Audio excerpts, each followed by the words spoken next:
Y dele, el gobierno defiende los embargos a deudores morosos con crédito con aval del Estado.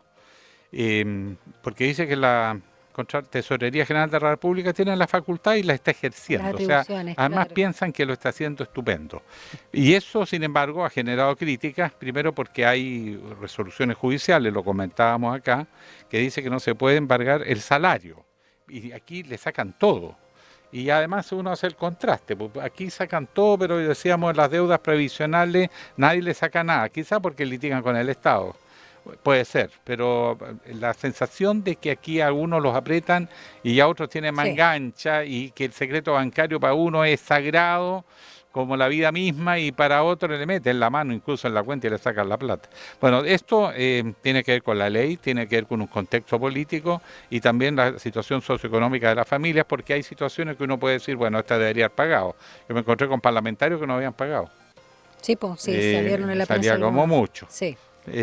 Pero hay gente que no puede pagar. Efectivamente, aquí aplicaron la mano dura nomás. Bueno, de esto vamos a conversar con nuestro invitado porque el tema está candente. Así es, porque algo que hay que nombrar, ¿no? Que ha generado mucha crítica, la forma de este cobro desde la oposición, y hay ahí anuncios de iniciativas para limitar estos procedimientos y solicitar antecedentes a la tesorería. Conversamos esta mañana con el diputado del Partido Socialista, Juan Santana, integrante de la Comisión de Educación. Diputado Santana, ¿cómo está? Muy buenos días. Buenos días, Daniela. Buenos días, Alejandro. Muchas gracias por la invitación. Un saludo a todos los auditores de la radio. Muchas A ti, gracias. gracias, Juan, diputado. Diputado, exacto. Quiero partir un poco a ver cómo están viendo la palabra presidencial o la palabra del Ejecutivo cuando habla de ciertos montos de cobro, en este caso para sueldos, personas morosas del CAE con sueldos de 5 millones de pesos. Luego hablaron, ¿no? Porque no creo que se haya agotado todavía ese número, que puede ser el más reducido de los deudores, luego del 3 millones, pero cuando también hay casos de personas con sueldos de 1 millón y hasta de menos de 1 millón, a lo mejor no son la mayoría, que han perdido todos sus fondos y, como perdona que lo diga en buen castellano, alguien dijo por ahí, me dejaron en pelota. ¿Cómo está viendo la palabra del Ejecutivo? Porque no es la primera vez, y no quiero aludir a la ficha, pero no es la primera vez que incumple el presidente Kast o, digamos, en este caso también el ministro Quirós. No, te agradezco la pregunta, Daniela, porque hace una cronología exacta de lo que ha ocurrido, digamos. En primer lugar, el ministro y el presidente, cuando anunciaron que el Estado sería más agresivo respecto al cobro del crédito con aval del Estado en los estudiantes o trabajadores deudores, o particularmente aquellos que tienen un monto superior a los 5 millones de pesos. Posteriormente, el ministro de Hacienda habló de tres y fracción, 3 millones y medio de pesos como remuneración. Pero lo que conocimos la semana pasada es algo muy distinto. Yo me reuní el día sábado en la mañana con más de 1.000 personas, ninguna de ellas percibía un salario de esa dimensión, y a todas les habían retenido el sueldo de un día para otro, en 24 horas. Y acá está, yo creo, lo central, Daniela, Alejandro, porque uno no está en contra de que el Estado le cobre a quienes tienen una deuda. Eso lo hemos dicho de forma transversal, pero lo que se cuestiona profundamente es la forma. Es la forma. Es decir, personas que de un día para otro, en 24 horas, quedaron con su cuenta, con su saldo en cero, sin plata para comer, sin plata para pagar ningún tipo de arriendo, en circunstancias que es el propio Código del Trabajo. Recién se hacía alusión a un pronunciamiento de la Corte Suprema del año 2024, pero el Código del Trabajo también, en su artículo 57, establece explícitamente que el Estado y los sueldos, los salarios en Chile no son embargables. No son embargables hasta 57 UF, que deben ser más de 2 millones de Sí. pesos. Es decir, por un lado, hay una norma que establece el Código del Trabajo que es explícita en esto, y por otra parte hay un pronunciamiento adicional de la Corte Suprema del año 2024 en donde señala que por concepto de crédito con aval del Estado no puede haber una retención de recursos.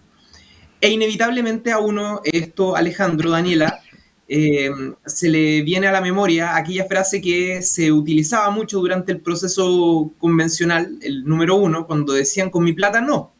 ¿No? Y parece que con mi plata no cuando se trata de resguardar las utilidades, los ingresos de las pensiones autofinanciadas administradas por la industria de las AFPs, pero parece que con Mi Plata sí, cuando se trata, digamos, de los estudiantes, cuando se trata de las familias, cuando se tratan de los trabajadores. Y por lo tanto aquí veo una contradicción que está directamente relacionada, a propósito de lo que ustedes señalaban al inicio, con esta vía que ha optado el Estado para recaudar recursos al fisco de acuerdo a este reajuste que se está haciendo con la reforma tributaria y ver en ello una forma de compensar aquellos recursos que el Estado va a dejar de percibir precisamente por bajar la tasa corporativa, por reintegrar el sistema, por eliminar el impuesto a las ganancias de capital. Todo eso, que es un regalo que se le está entregando a través de una reforma tributaria, que se le entregan 4.500 millones de dólares a los principales capitales del país, se tiene que compensar de alguna forma. Y ahí la eliminación de programas sociales, y ahí el anuncio de endeudamiento por parte del ministro de Hacienda. Y no aplicar y ahí el MEPCO, también, la misma lógica. Actitud agresiva del Estado a la hora de cobrarle, pero particularmente a un segmento de la población. Y eso es lo que parece impresentable. Nuevamente, los golpeados son los trabajadores y sus familias. Bueno, esto de, más allá de lo legal, que está claro que el sueldo es inembargable, está en la ley, hay resoluciones. Uno lo que le incomoda es el debate político que se abrió, porque las leyes tienen que ser legítimas, y legítimo significa que la gente sienta que es genuino, que es justo, que representa una necesidad de la sociedad y por lo tanto hay que cumplir. Cuando la ley empieza a perder eso, la verdad es que todo el sistema se pone feble. Uno tiene la sensación que en Chile la mano se distribuye de manera muy desigual.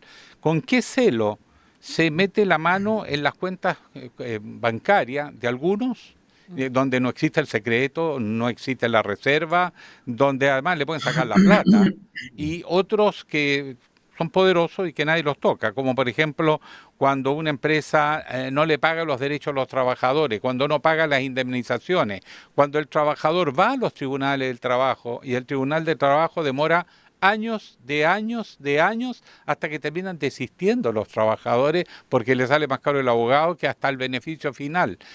¿Cómo todo eso se tolera? ¿Cómo todo eso se permite? Porque eso es lo que genera rabia en Chile, el abuso y la desigualdad.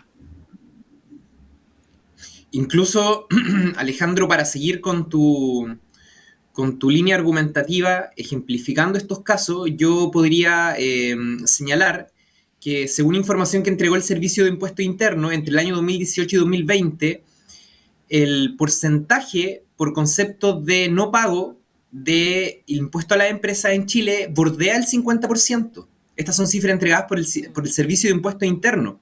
El exdirector Jorrat, el exdirector del Servicio de Impuesto Interno, proyectó que entre el año 2013 y el año 2018 el monto que el Estado deja de recaudar por conceptos de evasión de empresas, del pago de impuestos, alcanza los 21.500 millones de dólares. Y uno podría también sacar a colación casos como la Operación Tributo, el mayor caso de fraude fiscal del último tiempo, más de 300 millones de dólares, los acuerdos Soquimich con Ponce Lerú, casi 200 millones de dólares, y la sanción para ellos, para los autores, fueron de 3 millones de dólares. Es decir, uno pudiese sacar una cantidad de casos en donde el Estado actúa de una manera distinta cuando se trata de evasión o no pago de impuestos por parte de grandes industrias versus lo que está haciendo hoy día con las... La discusión no tiene que ver con que si ellos deben pagar o no. En eso ha habido un amplio entendimiento en la discusión, pero uno naturalmente no puede dejar de pronunciarse cuando estos cobros finalmente se le cargan a la clase trabajadora de nuestro país, porque eso es... Personas que ganan 1 millón de pesos, 1,5 millones de pesos, no son personas que tienen una renta alta, son personas que tienen un salario justo que le alcanza para las necesidades básicas del mes a mes. Y es a ellos a quienes el Estado, ahora ya no con la eliminación de programas sociales, ahora ya no con el beneficio, digamos, tributario a grandes capitales, les está haciendo un flaco favor en el sentido de... tomar una actitud totalmente agresiva, totalmente desigual respecto al cobro que le hace a otros sectores y finalmente la está, como se dice también, la está cargando acá con los trabajadores, con los estudiantes a partir de este cobro. Que insisto, nosotros lo que vemos, Alejandro y Daniela, está muy ligado a lo que está haciendo el reajuste fiscal, que es esta modificación tributaria que se está empujando ahora en el Senado, y que de alguna manera tiene que buscar una forma de compensar los recursos y los ingresos que tiene el fisco. El gobierno, el presidente Kast, dijo en campaña que se van a eliminar 6.000 millones de dólares del gasto fiscal en 18 meses. Nosotros siempre dijimos que era imposible que ese monto se redujera solo sacando funcionarios, que fue como la bandera que utilizaron durante la campaña. Había grasa, había parásitos, incluso dijo uno de sus asesores, ¿no? Y el espacio institucional que constituyó en ese entonces el ministro de Hacienda para revisar los gastos fiscales para hacer más eficiente la administración del Estado, sugirió que solo podrían alcanzarse 700 millones de dólares si es que se sacaban a los funcionarios de aquellos programas que estaban mal evaluados. Es decir, ¿de dónde van a salir el resto de dineros con los cuales el presidente se comprometió en campaña a reducir? Inevitablemente iban a afectar programas sociales. Pero cuando el ministro de Hacienda anuncia el recorte en algunos programas sociales, naturalmente en algunos de ellos retrocede, porque nota que la población demanda, hace críticas, se pronuncia inmediatamente cuando hablamos del programa de alimentación escolar o cuando hablamos de la pensión garantizada universal, que es la base de los ingresos que tienen la mayoría de adultos mayores en nuestro país. Cuando se anuncian recortes en todas esas políticas sociales, la población inmediatamente se pronuncia, se notan como políticas impopulares y el gobierno retrocede, el gobierno tiene que optar por otro camino para poder compensar ese reajuste fiscal. ¿Diputado? Que está expresado en la reforma tributaria que hoy día se tramita en el Senado. Claro, y a eso se suma también, ¿no?, esto que llama la atención, además por el monto, a propósito de los más de 6.000 millones, de la deuda pública, de aumentarla, ¿no?, también, que parece un contrasentido, y también estas situaciones también raras, que uno dice sentido común,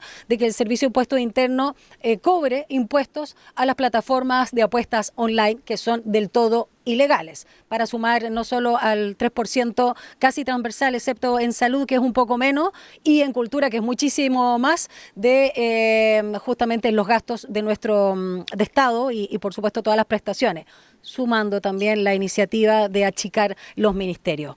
Volvamos al tema que nos convoca. Sí, dígame, diputado.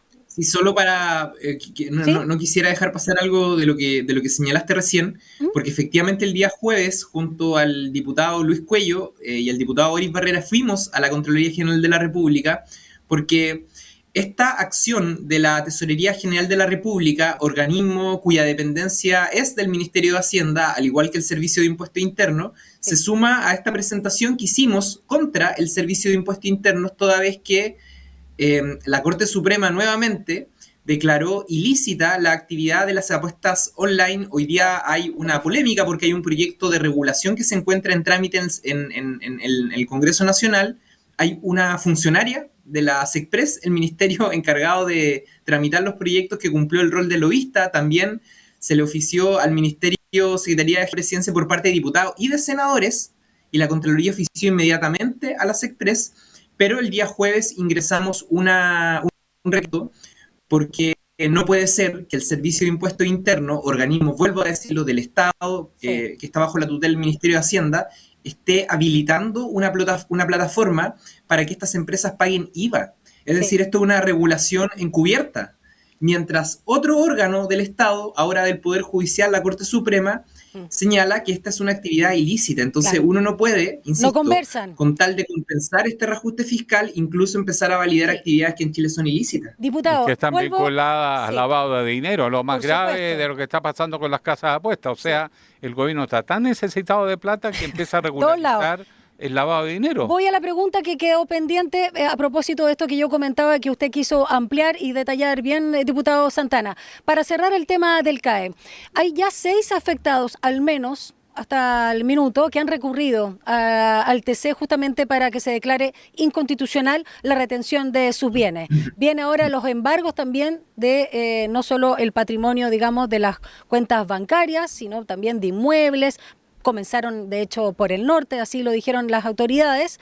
Y quiero detenerme también en lo que ha hecho el Frente Amplio, que está oficiando a la Tesorería General de la República. ¿Qué está haciendo el Partido Socialista concreto? Usted hablaba también de, se ha reunido con 1.000 personas que le detallaron también sus casos que están fuera de la promesa o la palabra del Ejecutivo en la materia. ¿Qué acciones legales, dentro de las atribuciones que tienen ustedes dentro del Parlamento, para hacer frente justamente a esto que ya no solamente parece arbitrario, sino que se pasa a varios pueblos y en algunos casos inmoral? Bueno, ingresamos también oficios de fiscalización dirigidos al Ministerio de Hacienda, también le enviamos un oficio a la ministra de Educación y el día de ayer se presentó, Daniela, un proyecto de ley que impide la embargabilidad, cuestión que a juicio mío lo acompañamos a una colega diputada, la diputada Serrano, pero a juicio mío esto lo tiene que resolver el Ejecutivo. Y lo tiene que resolver el Ejecutivo porque en materia justamente tributaria, en materia, hay una serie de aspectos en donde el gobierno, el Ejecutivo, es quien tiene exclusivas facultades por sobre el resto de los poderes del Estado. Y particularmente en esta materia es el Ejecutivo quien tiene la última palabra. De hecho, yo estaba viendo ayer en la noche las declaraciones del ministro de Hacienda, a quien cuando se le preguntaba acerca de este tema, él señalaba que le va a pedir a la tesorería revisar la situación de aquellas personas que no cumplen con este criterio de ingreso de por sobre los 3 millones de pesos. Es decir, el ministro de Hacienda, sin verbalizarlo, reconoce que la acción que está tomando la Tesorería General de la República tampoco va en línea con lo que ha anunciado el propio gobierno. Entonces, sí, este es de los peores de los mundos. Entonces, nosotros el día de hoy tenemos Comisión de Educación en la Cámara de Diputados. Nosotros pretendemos citar a ese espacio a la Tesorería General de la República, que fue el compromiso que adquirimos con los estudiantes, para que puedan explicar cuáles fueron los criterios que utilizaron a la hora de realizar estos embargos. Porque si son criterios a destajo, es decir, que pueden embargarle a cualquier persona, yo creo que eso el gobierno tiene que transparentárselo al país. Es decir, el gobierno tiene que decirle al país con toda sinceridad que si le está entregando un regalo de 4.500 millones de dólares al 1% más rico de este país, va en detrimento del cobro agresivo que están recibiendo personas que ganan menos de 1 millón de pesos. Eso el gobierno lo tiene que transparentar y en nuestro rol fiscalizador también garantizar aquello. Y la población podrá hacer un juicio de cómo está actuando el gobierno. Pero esto me parece totalmente impresentable y que además avanza en contra de pronunciamientos judiciales que todas las autoridades y particularmente el gobierno debiesen respetar. Bien, pues, diputado Juan Santana, muchas gracias por esta conversación, integrante además de la Comisión de Educación de la Cámara Baja. Gracias, diputado. Que le vaya muy bien. Muchas gracias, Daniela, Alejandro. Que estén muy bien. Chao.